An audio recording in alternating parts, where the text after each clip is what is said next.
The story of Natural Edge Furniture is a generational one. Families of trees and a family who loves them. Would it be safer to cut it here and try to get that piece on the ground and then work with it? Yeah, that's what I think too. They proudly call themselves tree huggers with chainsaws. Rather than firewood or have them go to be paper, to be chipped up and made into pulp to make paper, it was beautiful wood that was falling into the waste stream. And we, thought we could build a high-value product with it and bring it to Bend.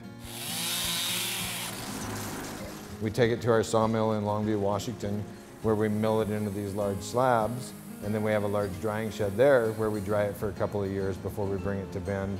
We bring it to Bend and build the furniture right here. It takes a few years to do it. A lot of the pieces we have on the floor right now, we started in 2008, 2009, 2010 because it takes such a long time to dry it slowly so that we get the color characteristics that come out of it, and so we don't have the stress in the pieces in the large slabs of wood, so they'll still stay flat as a table. Mike and the folks at Natural Edge Furniture just don't go out and chop down any tree. Again, patience is paramount. Trees fall down and we pick them up.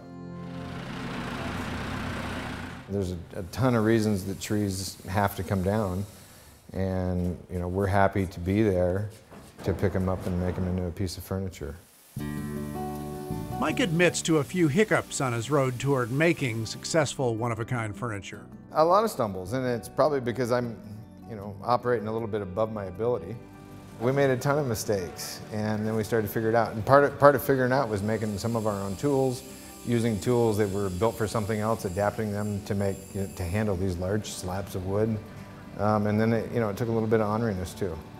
And since no two pieces are ever the same, there's no one formula that Mike can use. It's kind of like trying the key in a whole bunch of different locks, and then you find one combination where it really pops and it just feels right. It takes the skills as a craftsperson and maybe the eye of an artist or someone that looks at things a little bit differently. We appreciate the fact that the table does have a hole in it and it has that organic feel to it, and it's natural, it's real. It's not something that we filled up or plugged over or sprayed over. We leave the tree as it grows, and it's amazing just all on its own. Thankfully, Bend is appreciative of what we view as art. And they appreciate the fact that it's natural and organic and has that real feel of the forest. They love to touch it. Over and over, people walk in and they're touching the pieces of furniture, they're touching the edge, and then they smile and tell us how much they like it. And so that feels really good. Besides patience, another essential ingredient that Mike insists on when he retrieves a tree and begins to recreate it is respect. There's kids that have been playing in that tree. There's all kinds of things, an ecosystem that's been around that tree, and now that's changed. We try to handle each piece with kind of the gravity that situation brings to it.